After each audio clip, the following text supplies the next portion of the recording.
Goeiemôre, dit is Woensdag die 29ste Julie. Vanoggend lees ons Romeine 9. Paulus is hier besig om te skryf oor Israel, oor hoe hy uiteindelik self hulle plek sou wou inneem as dit tot hulle redding kon help.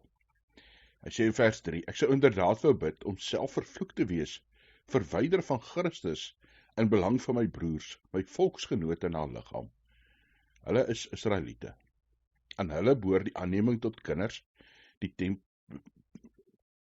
heerlikheid, die verbonde, die wetgewing, die tempeldiens en die beloftes. Aan hulle behoort die voorvaders, en uit hulle het ook Christus as mens gekom, hy wat God bo alles is, lofwaardig vir ewig. Amen.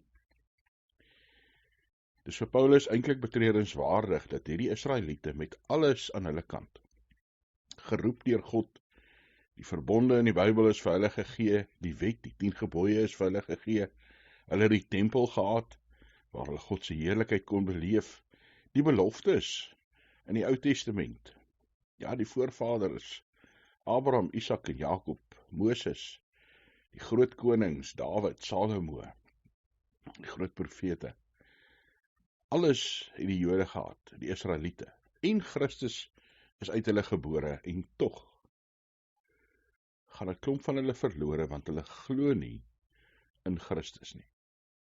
Hulle draai hulle rug op Christus, en so uiteindelik ook op God.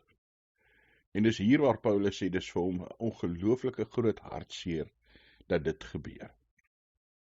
'n Hartseer, dat mense wat alles het, in die kerk groot word, dat mense wat groot word met baie Bybels, gelowige ouers, toegewyde gesinslede en familielede verlore gaan en nie glo nie.